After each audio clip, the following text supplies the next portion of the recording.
So the topic that we are going to study today is metals and non-metals. Before we jump onto the topic, first I would like to discuss a few things that we have learned in the previous classes. So the first thing that we know is we must know is what is element. Element क्या होता है? So element का जब हम लोग discussion करते हैं तो एलिमेंट क्या होता है? Element is a substance that cannot be broken into two or more simpler substances by any chemical reaction. So element is a chemical substance which cannot be broken into another substance by any chemical means or reactions. तो element हम लोग ऐसा substance को बोलेंगे जिसको हम लोग further और तोड़ नहीं सकते. जैसे हम लोग ले लेते हैं एग्जांपल आयरन का. अगर हमारे पास एक आयरन पीस है और हम लोग उसको फर्दर तोड़ के और चाहे मतलब फर्दर और टुकड़ा करें तो हम लोग को आयरन ही मिलेगा, हम लोग को कोई दूसरा एलिमेंट नहीं मिलेगा. तो ऐसा कोई सब्सटेंस, केमिकल सब्सटेंस जिसको हम लोग ज़्यादा तोड़ के कोई दूसरा एलिमेंट नहीं बना सकते, उसको हम लोग बोलेंगे एलिमेंट्स. जैसे अगर आयरन का टुकड़ा हमारे पास में है, अगर हम लोग उसको और तोड़ने का कोशिश करेंगे तो हम लोग को आयरन का छोटा टुकड़ा मिलेगा और छोटा टुकड़ा ही मिलता रहेगा. तो हम लोग को और फर्दर कोई नया चीज़ नहीं मिलेगा, तो उसको हम लोग एलिमेंट बोलेंगे. The another thing that we must know before starting metals and non metals is the term atom. Atoms क्या होता है? एटम्स एलिमेंट्स में पाया जाने वाला सबसे छोटा मटेरियल होता है. तो atom is the smallest substance that is present in an atom in an element. An atom is the smallest particle in an element that takes part in a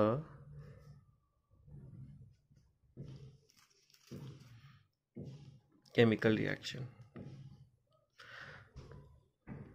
तो अगर हम लोग कोई जैसे सपोज आयरन एलिमेंट हमारे पास में है, अगर हम लोग फर्दर उसको तोड़ते जाएंगे तो हम लोग को मिलेगा कि वो एटम से बना हुआ है. तो एटम वो सबसे छोटा पार्टिकल है जो कि एक केमिकल रिएक्शन में पार्टिसिपेट करता है. एटम के अंदर 3 टाइप्स ऑफ पार्टिकल्स पाए जाते हैं जिसका नेम है. First one is proton, second one is electron and third one is neutron. ऐसे तो ये तीनों ही चीज इंपॉर्टेंट होता है केमिस्ट्री का पॉइंट ऑफ व्यू से, but metals and non metals में जो चीज का हम लोग को सबसे ज्यादा जरूरत पड़ता है वो है इलेक्ट्रॉन. तो कोई भी एलिमेंट है, एलिमेंट का स्ट्रक्चर इस तरीके से होता है. बीच में न्यूक्लियस होता है, न्यूक्लियस के अंदर में दो जो पार्टिकल्स रहते हैं वो क्या है, न्यूट्रॉन्स और प्रोटॉन्स. और आउटर मोस्ट ऑर्बिट्स में जो रिवॉल्व करते हैं वो होते हैं इलेक्ट्रॉन्स. अच्छा, इलेक्ट्रॉन्स का इस हिसाब का रूल होता है कि फर्स्ट वाला जो ऑर्बिट है उसमें 2 से ज्यादा इलेक्ट्रॉन्स नहीं घूम सकते. More than 2 electrons is not possible in the first orbit. In the second orbit maximum electrons is 8. In the third orbit, the maximum electrons is 18. The maximum electron is 18. So this is how electrons are distributed in a atom. So ये वाला तो हम लोग further जब chemistry के other chapters आएंगे उसमें हम लोग पढ़ेंगे. अभी जो हम लोग के लिए मेटल्स एंड नॉन मेटल्स में सबसे ज्यादा इंपॉर्टेंट चीज है वो है वैलेंस इलेक्ट्रॉन्स. तो वैलेंस इलेक्ट्रॉन्स एक्चुअल में होता क्या है? आउटर मोस्ट ऑर्बिट, अगर कोई भी एलिमेंट है उसका आउटर मोस्ट ऑर्बिट में जितने सारे इलेक्ट्रॉन्स पाए जाएंगे उसको हम लोग बोलते हैं वैलेंस इलेक्ट्रॉन्स. वैलेंस इलेक्ट्रॉन्स जो है आउटर मोस्ट ऑर्बिट में जितने सारे पाए जाने वाले इलेक्ट्रॉन्स है उसको हम लोग बोलेंगे वैलेंस इलेक्ट्रॉन्स. सपोज कोई एलिमेंट है इस प्रकार का, उसके फर्स्ट में 2 है, सेकेंड में 8 है, 8 इलेक्ट्रॉन्स है, 3, 4 5 6 7 8 और लास्ट वाले में 2 इलेक्ट्रॉन्स है। तो ये 2 इलेक्ट्रॉन्स को हम लोग बोलेंगे कि ये वैलेंस इलेक्ट्रॉन्स है। ये है वैलेंस इलेक्ट्रॉन्स। तो इस तरीके से हम लोग को ये 4 चीज़ हम लोग को बहुत इंपॉर्टेंट था। तो ये चीज़ जानना बहुत ज़रूरी है। इसके बाद में हम लोग मेटल नॉन मेटल चैप्टर में जा सकते हैं। So metals and non metals का फर्स्ट क्वेश्चन जो PDF हम प्रोवाइड किए हैं उसमें जो है वो है व्हाट आर मेटल्स। तो मेटल्स होता क्या है? So metals are elements that readily lose their valence electrons to form positive ions, also known as cations। तो अभी हम लोग थोड़ी देर पहले डिस्कस किए थे कि आउटर मोस्ट ऑर्बिट में जो इलेक्ट्रॉन्स पाए जाते हैं वो होते हैं वैलेंस इलेक्ट्रॉन्स। तो मेटल्स में जनरली आउटर मोस्ट ऑर्बिट में 1 या 2 वैलेंस इलेक्ट्रॉन्स प्रेजेंट होते हैं। तो मेटल्स स्टेबिलिटी पाने के लिए हमेशा 1 या 2 इलेक्ट्रॉन्स दूसरे एलिमेंट को दे देता है, जिससे कि वो क्या बनाता है? कैटायन बनाता है। Cation means what? Positive ions बनाता है। अगर जैसे अब हम लोग जानते हैं कि कोई भी मेटल्स के अंदर 2 टाइप ऑफ एलिमेंट्स रहते हैं, positive element, positive ions and negative ions. Positive ions को हम लोग बोलते हैं प्रोटॉन्स और नेगेटिव को हम लोग बोलते हैं इलेक्ट्रॉन्स। तो जब अगर कोई भी नंबर ऑफ इलेक्ट्रॉन्स और नंबर ऑफ प्रोटॉन्स हमेशा सेम रहते हैं, तो अगर कोई भी एलिमेंट अपना इलेक्ट्रॉन्स दे देगा तो उसके पास प्रोटॉन्स ज़्यादा हो जाएंगे, यानी वो पॉजिटिव ज़्यादा हो जाएगा। तो जब भी मेटल्स वो एलिमेंट्स होते हैं जो कि इलेक्ट्रॉन्स को दूसरे एलिमेंट को दे देना चाहते हैं to gain stability. That's why they are known as that why they forms what? Cations. They forms cations. तो मेटल्स के एग्जांपल्स हो गए क्या? Aluminium, copper, iron and tin. So if you want to define metal, what is metal? Metals are elements that lose the valence electrons. They want to give away their outermost electrons so that they can gain stability. Next we have what are the physical properties of metals. So first property of metal is hardness. तो solid जो होते हैं generally बहुत hard होते हैं, उसका tensile strength बहुत होता है। टेंसाइल स्ट्रेंथ जब हम लोग डिफाइन करना चाहें तो टेंसाइल स्ट्रेंथ मतलब क्या होता है कि कोई भी चीज़ को अगर हम लोग तोड़ना चाहें तो हम लोग को उसमें सबसे अगर ज़्यादा ताकत लगाना पड़ेगा तो उसको हम लोग बोलेंगे हाई टेंसाइल स्ट्रेंथ। अगर वो बहुत जल्दी आराम से टूट जाएगा तो उसको हम लोग बोलेंगे लो टेंसाइल स्ट्रेंथ। तो मेटल्स का टेंसाइल स्ट्रेंथ जो होता है बहुत ज़्यादा होता है। इसका मतलब क्या कि मेटल्स बहुत ज़्यादा हार्ड होता है। अगर मेटल्स को हम लोग को तोड़ना है तो हम लोग को बहुत ज़्यादा दम लगाना पड़ेगा। और सेकंड क्या लिखा गया है कि नॉट ब्रिटल। नॉट ब्रिटल से हम लोग क्या अंडरस्टैंड करते हैं? अगर हम लोग उसको हैमर करेंगे, मेटल्स को अगर हैमर करेंगे तो वो टुकड़ों में नहीं टूटेगा, बहुत इजीली तो नहीं टूटेगा, बहुत हम लोग को हैमरिंग करना पड़ेगा तब जाके मेटल्स टूटेगा। इसका एकदम लाइव एग्जांपल हम लोग ले सकते हैं। अगर कोई भी मेटल चीज़ हम लोग ले और उसको तोड़ने का कोशिश करें तो हम लोग को बहुत ज़्यादा दम लगाना पड़ेगा। अच्छा, नेक्स्ट होता है स्टेट। स्टेट मतलब क्या? लिक्विड है, सॉलिड है कि गैस है। तो मेटल्स जो होता है जनरली सॉलिड होता है रूम टेम्परेचर में। मेटल्स को हम लोग बहुत ज़्यादा हीट करके हम लोग लिक्विड बना सकते हैं, बट अगर रूम टेम्परेचर में कोई भी मेटल को हम लोग लेंगे तो वो सॉलिड होता है। सेकेंड होता है third point is sonorous.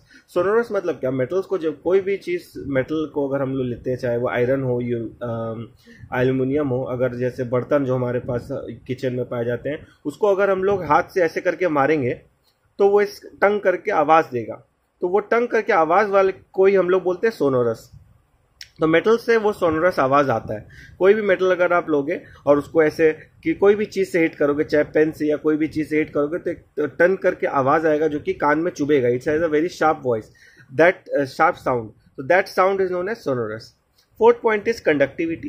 Conductivity, metals are very good conductors of heat and electricity. Conductivity मतलब क्या होता है कि अगर किसी मेटल को हम लोग हीट करेंगे तो वो जो है हीट को ट्रांसफर करेगा एक जगह से दूसरी जगह में। अगर जैसे सपोज हम लोग को 2 चीज़ों के बीच में हीट ट्रांसफर करवाना है और बीच में हम लोग मेटल रख देंगे तो मेटल क्या करेगा? हेल्प करेगा एक साइड से दूसरे साइड तक उस हीट को ट्रांसफर करने में। Same with electricity. अगर इलेक्ट्रिसिटी को हम लोग को एक जगह से दूसरा जगह लेके जाना है और अगर बीच में हम लोग मेटल रख देंगे तो मेटल हेल्प करेगा एक प्लेस से दूसरे प्लेस तक उस इलेक्ट्रिसिटी को कंडक्ट करने में। That's why metals are good conductors of heat and electricity. Fifth point is malleability. Malleability मतलब क्या होता है? अगर कोई भी मटेरियल को अगर हम लोग शीट्स जैसे ये एक मटेरियल है उसको हम लोग ऐसे शीट्स में तोड़ के शीट्स बना सकते हैं without breaking it, then we call it malleability, which we will discuss later on. But for now on we must understand that metals are usually malleable. Metals को हम लोग शीट में बना सकते हैं, जैसे हम लोग आयरन शीट, एल्यूमिनियम का अलग अलग शीट्स बना सकते हैं. Next point is ductility. Metals को हम लोग वायर का फॉर्म में भी बना सकते हैं. मेटल से हम लोग अलग अलग टाइप का वायर्स बना सकते हैं. आयरन का वायर होता है, कॉपर का वायर होता है, जिंक का वायर होता है. तो वायर हम लोग जो है मेटल से बना सकते हैं, और जो प्रॉपर्टी जिससे हम लोग मेटल्स कोई भी मटेरियल को वायर बना सके उसी को हम लोग डक्टिलिटी बोलते हैं. Next is density. Density last time भी हम डिस्कस किए थे कि डेंसिटी क्या होता है. जो भी मटेरियल जितना ज्यादा डेंस होगा वो उतना ज्यादा भारी होगा, क्योंकि डेंसिटी जो होता है वो मास और वॉल्यूम का रेशियो होता है. तो जितना ज्यादा डेंस है मतलब वो उतना ज्यादा भारी है. और सॉलिड मेटल्स को हम लोग जानते हैं कि मेटल्स उठाने में भारीपन देता है, इसीलिए हम लोग बोल सकते हैं कि मेटल्स बहुत डेंस होता है. Next one is lustre. Lustre मतलब क्या. लस्टर, कोई भी मेटल को अगर हम लोग देखेंगे तो वो चमकता है. जो चमकने वाला प्रॉपर्टी है उसी को हम लोग लस्टर बोलते हैं. तो मेटल्स आर जनरली लस्टर्स, क्योंकि मेटल्स के ऊपर अगर कोई भी टाइप का लाइट पड़ता है तो वो उसको रिफ्लेक्ट करता है और हम लोग उसका चमकपन देख सकते हैं. Next is melting point and boiling point. कोई भी चीज को मेल्ट करना हो यानी सॉलिड टू लिक्विड बनाना हो, और बॉयल करना हो मतलब लिक्विड टू गैस बनाना हो, तो मेटल्स को सॉलिड से लिक्विड बनाने में और लिक्विड से गैस बनाने में बहुत ज्यादा हीट हम लोग को देना पड़ेगा. That's why they metals have high melting and boiling point. Next is alloys and amalgams. Metals एक प्रॉपर्टी दिखाता है जिसके वजह से 2 और 3 मेटल्स एक साथ में मिल एक फिक्स रेशियो में हम लोग उसको जोड़ के साथ में रख सकते हैं. जैसे कॉपर और एल्यूमिनियम को साथ में मेल्ट करके रख सकते हैं. तो उस टाइप ऑफ चीज को हम लोग क्या बोलते हैं, एलॉयज बोलते हैं. तो मेटल्स का ये प्रॉपर्टी है कि वो एलॉय का फॉर्म में रह सकता है without chemically reacting with each other. अगर हम लोग 2 नॉन मेटल को एक दूसरे के साथ रखेंगे तो शायद ऐसा हो सकता है कि वो लोग दोनों एक दूसरे के साथ रिएक्ट कर जाए और कुछ नया एलिमेंट बना ले. बट अगर हम लोग कॉपर और जिंक दोनों को साथ में रखेंगे तो वो लोग दोनों एक दूसरे के साथ रिएक्ट नहीं करेंगे और दोनों इंडिपेंडेंटली एग्जिस्ट करके रखेंगे एक मिक्सचर फॉर्म में. तो उसको हम लोग बोलते हैं एलॉयज. अच्छा, ये सारा जो गैस का मेटल्स का प्रॉपर्टीज है इसमें एक्सेप्शन होता है. मतलब कोई ऐसे हार्डनेस जो है प्रॉपर्टी इसमें हम लोग पढ़ाए हैं क्या कि सॉलिड जो है बहुत हार्ड होता है. बट ऐसा भी कुछ सॉलिड हो सकता है, मेटल्स हो सकता है जो कि ज्यादा हार्ड ना हो. तो उसी के लिए हम लोग एक्सेप्शन पढ़ते हैं, और एग्जाम पॉइंट ऑफ व्यू से एक्सेप्शन इज वेरी इंपॉर्टेंट. तो सबसे पहला बात है कि कौन सा ऐसा सॉलिड है, name the solid which is liquid at room temperature. तो हम लोग वो भी पढ़े थे कि ज्यादातर सॉलिड जो है वो क्या बोलते हैं, सॉलिड होता है, मतलब सॉलिड होता है रूम टेम्परेचर में. बट ऐसा मेटल जो कि लिक्विड हो तो वो है मर्क्यूरी. नेक्स्ट है non lustrous metal. Non lustrous metal मतलब ऐसा मेटल जो चमके नहीं. हम लोग अभी पढ़े थे प्रॉपर्टीज में कि मेटल्स जो है जब सारे मेटल्स चमकते हैं, बट एक ऐसा एलिमेंट जो नहीं चमकता है, जो एक ऐसा मेटल जो नहीं चमकता है, वो है लेड. Then soft solids. अभी हम लोग पढ़े थे कि सारे सॉलिड जो होते हैं बहुत हार्ड होते हैं, बट कोई ऐसे भी मेटल होते हैं जो कि बहुत सॉफ्ट होते हैं, जिसका एग्जाम्पल हो गया सोडियम और पोटेशियम. सोडियम और पोटेशियम को हम लोग नाइफ से काट सकते हैं. नेक्स्ट हो गया low melting point and boiling point. हम as a in general metals का जो मेल्टिंग पॉइंट और बॉइलिंग पॉइंट है बहुत हाई होता है. बट ऐसे कुछ मेटल्स होते हैं जिनका मेल्टिंग पॉइंट और बॉइलिंग पॉइंट कम होता है, जैसे gallium, mercury, sodium and potassium. ऐसा कोई मेटल जिसका डेंसिटी कम हो, सोडियम एंड पोटेशियम. ऐसा कोई मेटल जो कि डक्टाइल ना हो यानी नॉन डक्टाइल हो, यानी वायर उससे नहीं बना सकते, तो इसका एग्जाम्पल हो गया जिंक, मर्क्यूरी, गैलियम. इन तीनों एलिमेंट से हम लोग वायर्स नहीं बना सकते.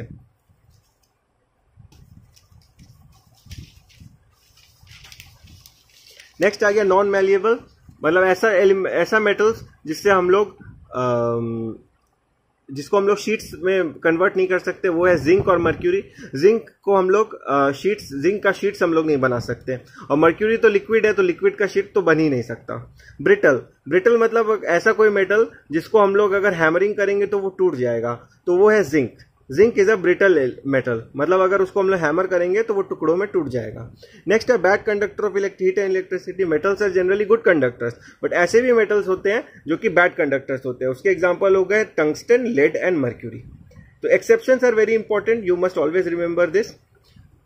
अच्छा, नेक्स्ट हो गया, अब हम ये टर्म्स का मतलब समझेंगे कि ये टर्म्स जो हम लोग अभी पढ़े प्रॉपर्टीज में, वो टर्म्स का मतलब क्या होता है। First and foremost is lustre. Luster का मतलब क्या होता है? Lusters are shown by metals, they can be polished to give highly reflective surface. तो मेटल्स को अगर हम लोग पॉलिश करेंगे तो वो बहुत अच्छा रिफ्लेक्शन देगा, रिफ्लेक्टिव सरफेस बनाएगा जिसमें रिफ्लेक्शन हो सके। सो मतलब बोलने का मतलब क्या है, अगर हम लोग मेटल्स को बहुत अच्छा से पॉलिश करेंगे तो उसमें से एक चमक निकलता है जिससे हम लोग जिसको हम लोग यूज कर सकते हैं फॉर वेरियस पर्पसेस। तो लस्टर का प्रॉपर्टी मतलब होता है चमकने का शक्ति, तो जो कि मेटल्स दिखाते हैं नॉन मेटल्स नहीं दिखाते, वो हम लोग आगे पढ़ेंगे। नेक्स्ट होता है ductility. Ductility is the property of substance by which substance can be drawn into sheets. तो ये वाला भी हम अभी डिस्कस किए थे, वो प्रॉपर्टी जिसके वजह से हम लोग कोई भी सब्सटेंस को शीट्स फॉर्म में ले सकते हैं, उसको हम लोग बोलेंगे डक्टिलिटी। और सबसे ज्यादा अच्छा डक्टाइल मटेरियल कौन सा है? Silver. Silver is the most ductile material, मतलब जिसको शीट्स में सबसे अच्छा से लिया जा सकता है। Next one is malleability. Malleability is the property by which they can B beaten into sheets. तो मेटल्स को हम लोग शीट्स में ब्रेक कर सकते हैं, शीट्स में फॉर्म कर सकते हैं विदाउट ब्रेकिंग, तो उसको हम लोग बोलते हैं मैलिएबिलिटी। अच्छा, डक्टिलिटी का मतलब था वायर्स में कराने वाला, जिसको हम लोग वायर्स में बना सकते हैं। It's not sheets, it's wires.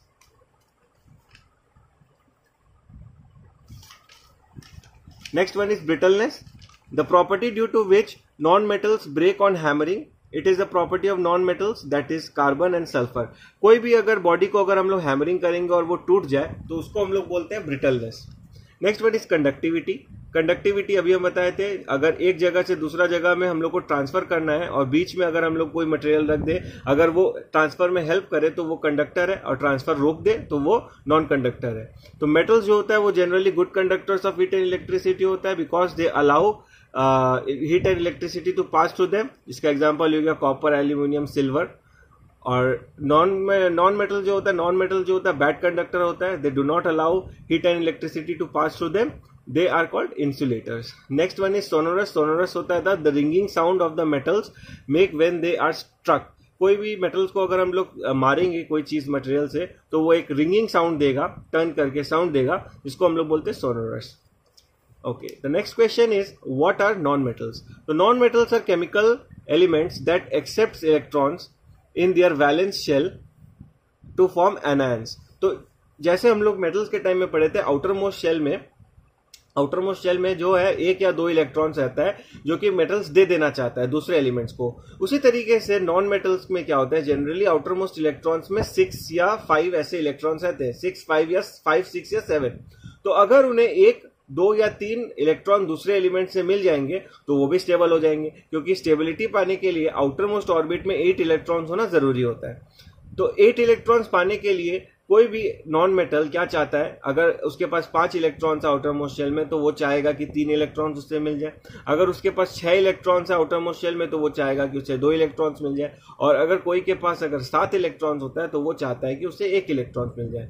तो क्योंकि वो एक्सेप्ट करता है, जैसे कि हम पहले भी बोला था, कोई भी बॉडी में प्रोटॉन्स और इलेक्ट्रॉन्स का नंबर सेम होता है। अगर ये एक्सेप्ट कर रहा है एक्स्ट्रा इलेक्ट्रॉन्स तो पूरा बॉडी जो है, पूरा जो एटम है वो नेगेटिव हो जाएगा। तो इसीलिए जो नेगेटिव आयंस बनाता है उससे हम लोग बोलते हैं एनायंस, और नॉन मेटल्स जो होता है एनायंस बनाता है। ओके, तो what are the properties of non metals? तो सेम जो प्रॉपर्टीज तुम्हारे मेटल्स के थे वैसे प्रॉपर्टीज नॉन मेटल्स के भी होंगे। अब वो देखना होगा कि किस तरीके का चेंजेस है उसमें। तो फर्स्ट में आता है स्टेट मतलब क्या कि सॉलिड है, लिक्विड है, गैस है। तो नॉन मेटल्स जो होते हैं तीनों फॉर्म में पाए जाते हैं, सॉलिड्स में भी पाए जाते हैं, लिक्विड्स में भी पाए जाते हैं और गैस में भी पाए जाते हैं। तो non metals exist in all 3 states. Liquid non metal जो हो गया वो हो गया ब्रोमीन, और there are 11 gas non metals. कोई 11 जो होते हैं जो नॉन मेटल्स गैस फॉर्म में रहते हैं, उसका कुछ एग्जांपल्स होता है ऑक्सीजन, हाइड्रोजन, ये सारे नॉन मेटल्स है जो कि गैस के फॉर्म में होते हैं। और नेक्स्ट होता है तुम्हारा ऑल अदर सॉलिड, जो जितने बच गए नॉन मेटल्स वो सारे सॉलिड है। नेक्स्ट हो गया लस्टर मतलब चमकने वाला शक्ति। तो चमकने वाला शक्ति नॉन मेटल्स के पास नहीं होता है, तो non metals have dull appearance, वो उससे कोई भी चमक नहीं आता। एक्सेप्शन जरूर होंगे, एक्सेप्शन हम लोग बाद में पढ़ेंगे। Next point is hardness. Some non metals are soft while some are hard. तो कोई जो नॉन मेटल्स होता है वो बहुत सॉफ्ट होता है और कोई जो होता है वो बहुत हार्ड होता है। Next one is melting and boiling point, melting and boiling point का क्या मतलब होता है वो हम लोग मेटल्स के टाइम में पढ़ लिए। नॉन मेटल्स में का जो मेल्टिंग और बॉइलिंग पॉइंट होता है they are very low, they are very low. Okay, ज्यादा मेल्टिंग पॉइंट बॉइलिंग पॉइंट नहीं होता है, तो मतलब थोड़ा सा ही टेम्परेचर में हीट करने से वो मेल्ट कर जाता है और थोड़ा सा हीट में और करने से वो बॉयल कर जाता है। Next one is density, they have low density, तो इनका जो डेंसिटी लो होता है मतलब क्या कि नॉन मेटल जो है जनरली लाइट होता है, हल्का होता है। Next one is malleability, they are non malleable in solid form, they break into pieces when hammered. अगर हम लोग कोई भी non metal, generally non metal को अगर हम लोग हैमर करेंगे तो वो ब्रेक कर जाएगा, वो उसको हम लोग शीट फॉर्म नहीं कर पाएंगे। Next one is brittleness, brittleness का मतलब क्या होता है अगर हम लोग हैमर करें तो वो टूट जाएगा, तो नॉन मेटल जनरली जो सॉलिड जो वाले होते हैं उसको हम लोग अगर हैमर करेंगे तो वो टूट जाएगा, और लिक्विड और गैस वाले को तो हम लोग हैमर कर ही नहीं सकते। Next one is conductor of heat and electricity, तो जो ये है हीट और इलेक्ट्रिसिटी कंडक्ट नहीं करता, अपने थ्रू पास नहीं होने देता, तो मतलब नॉन मेटल्स क्या है जनरली बैड कंडक्टर से हीट एंड इलेक्ट्रिसिटी है, बट इसका भी कुछ एक्सेप्शन होगा जो कि हम लोग बाद में पढ़ेंगे। Next one is alloys and amalgams, तो जैसा कि हम लोग मेटल्स के टाइम में हम थोड़ा सा इंट्रोडक्शन दिया था कि नॉन मेटल्स को अगर हम लोग दोनों को साथ में रखेंगे तो ऐसा हो सकता है कि दोनों एक दूसरे के साथ रिएक्ट कर जाए और दोनों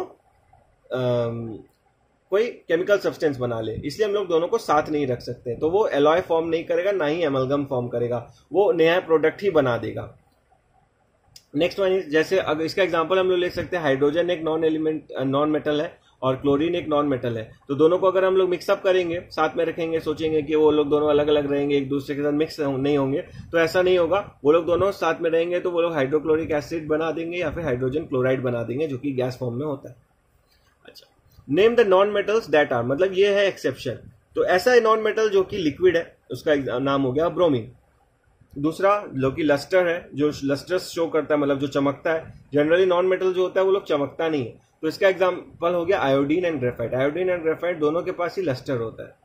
next one is hardness, hardness generally हम लोग पढ़े थे कि मेटल जो होता है ज्यादा हार्ड, नॉन मेटल जो होता है ज्यादा हार्ड नहीं होता, बट कार्बन जिसका फॉर्म एक डायमंड है, diamond is the hardest substance, दुनिया में सबसे ज्यादा हार्डेस्ट सब्सटेंस जो है वो डायमंड ही है, तो डायमंड जो है एक टाइप ऑफ नॉन मेटल है। Next one is high density, iodine and diamond, diamond का जो डेंसिटी है बहुत हाई होता है, जनरली नॉन मेटल्स का जो होता है डेंसिटी उतना ज्यादा हाई नहीं होता, बट आयोडीन और डायमंड का डेंसिटी हाई होता है। Then high melting and boiling point, non metals का मेल्टिंग एंड बॉइलिंग पॉइंट ज्यादातर ज्यादा नहीं होता high, but carbon, boron and silicon ये तीन एलिमेंट्स है जिसका मेल्टिंग एंड बॉइलिंग पॉइंट्स ज्यादा होता है। Next one is ductility, ductility मतलब क्या, वायर्स में वायर बनाने का शक्ति, जिससे हम वायर जिससे सब्सटेंस से हम लोग वायर बना सकते हैं, तो डक्टिलिटी तो ज्यादातर नहीं होता है नॉन मेटल्स, बट कोई कुछ होता है जिससे हम लोग बना सकते हैं। इसका एग्जांपल हो गया कार्बन फाइबर्स, कार्बन फाइबर्स को हम लोग वायर का फॉर्म कर दे सकते हैं। Next one is good conductors of heat and electricity, generally non metal जो होता है bad conductors of heat electricity होता है, but gas carbon and graphite ये दोनों सब्सटेंस हो गए जो कि अच्छे खासे कंडक्टर होते हैं इलेक्ट्रिसिटी के। Next one is forms alloys, तो एलॉय बनाने के लिए कार्बन एंड फॉस्फरस है, कार्बन और फॉस्फरस दोनों ही एलॉय बनाता है, जो कि जनरली नॉन मेटल जो है एलॉयज नहीं बनाते, तो carbon and phosphorus are exceptions. तो एक्सेप्शंस बहुत ज्यादा इंपॉर्टेंट होता है, कौन सा जो है नॉन मेटल वाला प्रॉपर्टी दिखाता है और कौन सा मेटल जो है नॉन मेटल वाला प्रॉपर्टी दिखाता है, वो चीज जानना हम लोग के लिए बहुत ज्यादा इंपॉर्टेंट है, इसीलिए ये वाला को हम लोग को बहुत अच्छा से बाय हार्ट लर्न करना पड़ेगा। अच्छा, सारा physical properties of metals and non metals हम लोग ने पढ़ लिया, अब हम लोग पढ़ने जा रहे हैं chemical properties of metals and non metals. तो व्हाट केमिकल प्रॉपर्टीज होते क्या है? केमिकल प्रॉपर्टीज अगर किसी भी मटेरियल का हम लोग जानना चाहें तो मतलब वो सारे प्रॉपर्टीज जो कि उसके मॉलिक्यूल्स और एटम से रिलेटेड है। तो जैसे वैलेंस इलेक्ट्रॉन्स, मेटल्स और नॉन मेटल्स दोनों के कैसे वैलेंस इलेक्ट्रॉन्स होते हैं, मतलब आउटर मोस्ट सेल में कितने इलेक्ट्रॉन्स पाए जाते हैं, वो फॉर्मेशन ऑफ आयंस, यानी मेटल्स और नॉन मेटल्स कैसे आयंस फॉर्म करते हैं, पॉजिटिव आयंस फॉर्म करते हैं कि नेगेटिव आयंस फॉर्म करते हैं। Next is discharge of ions, किस तरीके का आयंस वो दूसरे एलिमेंट्स में देते हैं।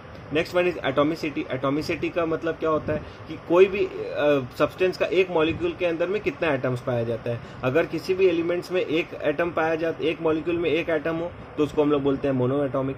एक एलिमेंट, एक मॉलिक्यूल में दो एटम्स हो तो उसको हम लोग बोलते हैं डाई एटॉमिक। अगर एक मॉलिक्यूल में 3 एटम्स हो तो उसको हम लोग बोलते हैं ट्राई एटॉमिक। अगर एक एलिमेंट में चार हो तो उसमें हम लोग बोलते हैं टेट्रा एटॉमिक।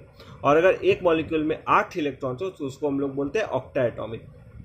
तो ये सारी चीज हम लोग पढ़ेंगे। नेक्स्ट है कि मेटल्स और नॉन मेटल्स दोनों ही ऑक्सीजन के साथ कैसे रिएक्ट करता है।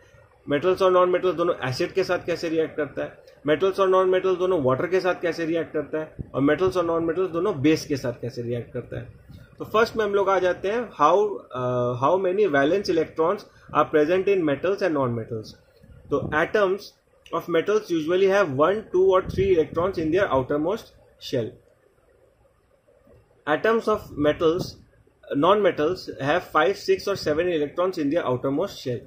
ठीक है, तो मेटल्स का जनरली 1, 2 या 3 इलेक्ट्रॉन्स होता है आउटरमोस्ट शेल में, और नॉन मेटल्स का 5, 6 और 7 होता है। तो इसी से हम लोग को पता चलता है कि कोई भी अगर एलिमेंट स्टेबल होना चाहता है तो उसके आउटरमोस्ट इलेक्ट्रॉन में, आउटरमोस्ट ऑर्बिट में 8 इलेक्ट्रॉन्स होने चाहिए। तो मेटल्स जो होगा वो उसके पास 1, 2 या 3 इलेक्ट्रॉन्स है तो वो रेडिली 1 इलेक्ट्रॉन दे देगा या 2 इलेक्ट्रॉन्स दे देगा या 3 इलेक्ट्रॉन्स दे देगा। तब उसके आउटरमोस्ट ऑर्बिट में 8 इलेक्ट्रॉन्स हो जाएंगे और वो स्टेबल हो जाएगा। सिमिलरली लास्ट आउटरमोस्ट इलेक्ट्रॉन्स में, आउटरमोस्ट ऑर्बिट में नॉन मेटल्स का 5, 6 या 7 इलेक्ट्रॉन्स है। तो वो जिसके पास 5 है वो 3 ले सकता है, जिसके पास 6 है वो 2 ले सकता है, और जिसके पास 7 है वो 1 ले सकता है, जिससे कि आउटरमोस्ट ऑर्बिट में उसके 8 इलेक्ट्रॉन्स हो जाएंगे और वो स्टेबल हो जाएगा।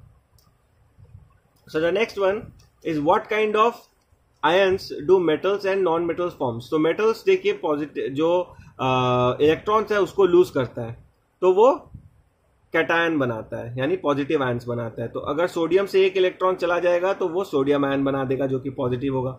मैग्नीशियम से 2 इलेक्ट्रॉन चला जाएगा तो वो मैग्नीशियम का आयंस बना देगा, यानी उसका पॉजिटिव, उसका 2+ हो जाएगा। और एल्यूमिनियम का से 3 इलेक्ट्रॉन चला गया तो वो Al3+ बना देगा। नेक्स्ट वन जो नॉन मेटल्स होता है वो क्या होता है, वो जनरली एनायंस बनाता है क्योंकि वो इलेक्ट्रॉन्स को गेन करता है। तो non metals form negative ions known as anions by the gain of electrons.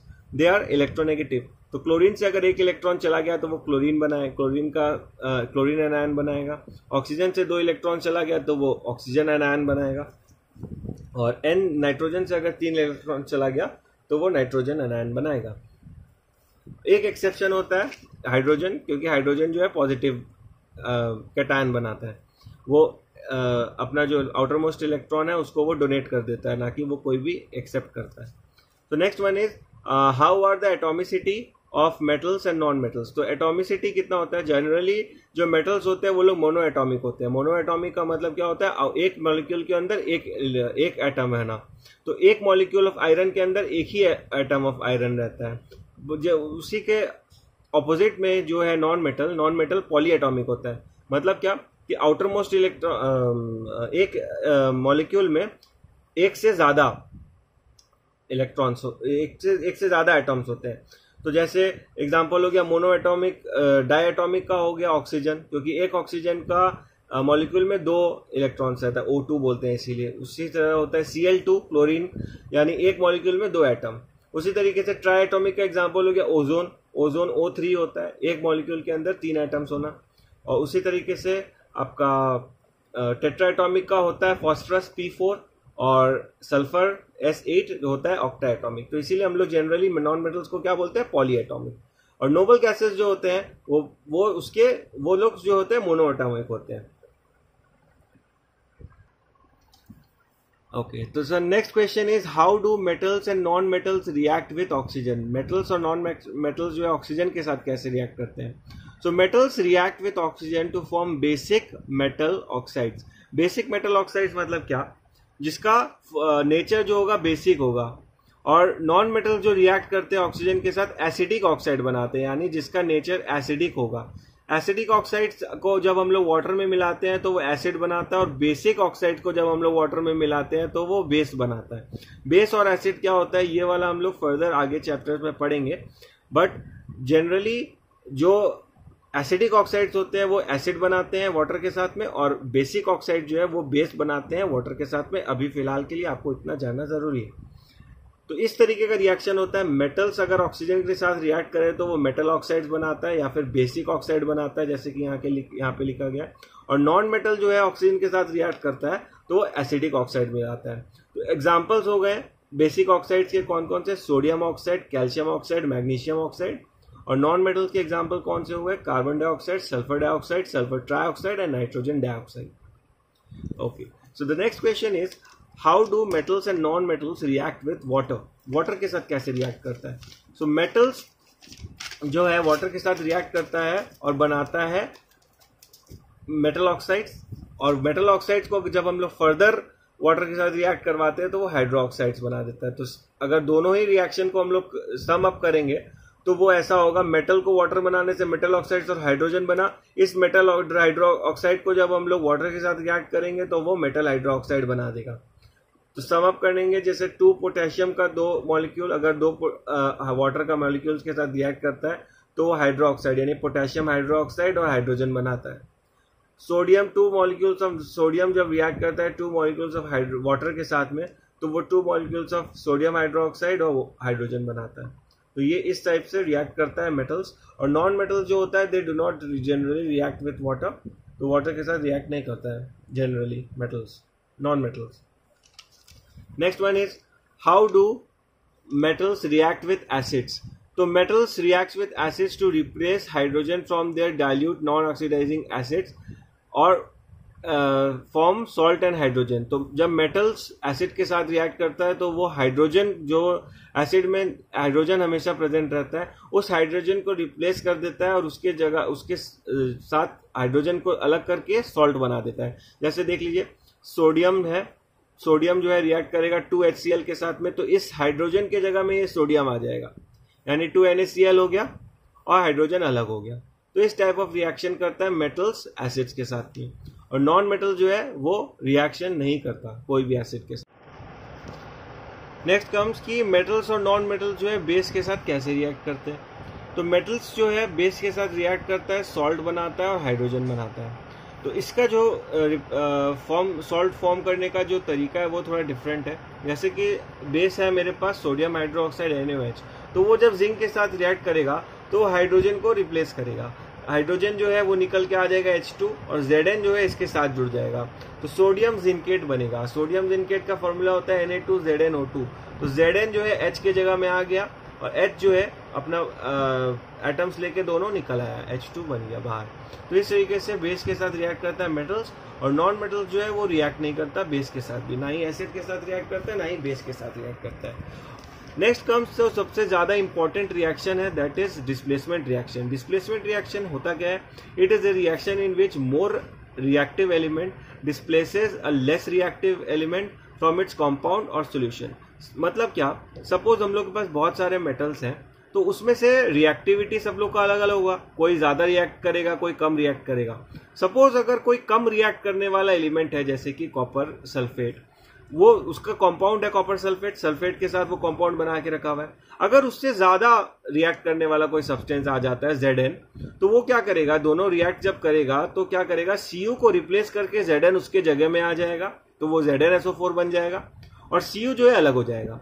तो इस टाइप ऑफ रिएक्शन को हम लोग डिस्प्लेसमेंट रिएक्शन इसलिए बोलते हैं क्योंकि Zn ने क्या किया, Cu को रिप्लेस कर दिया। ये ज्यादा रिएक्टिव था, ये कम रिएक्टिव था। जिंक जो है, zinc is more reactive than copper, therefore when they react with each other, means the compound of copper reacts with zinc, zinc replaces copper and forms zinc sulphate.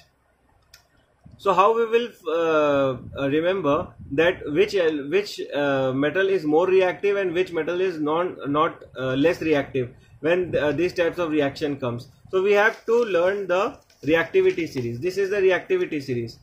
In this reactivity series, potassium is at the top. Means potassium will always replace will replace these elements from any of their compounds. तो सबसे ज्यादा reactive कौन सा है, potassium है, then comes barium, then comes calcium, then comes sodium, then come magnesium, then come aluminium, zinc, then ferrum iron, then nickel, then tin, then lead, then hydrogen, then copper, then mercury, then Ag is the silver, and then Au that is gold.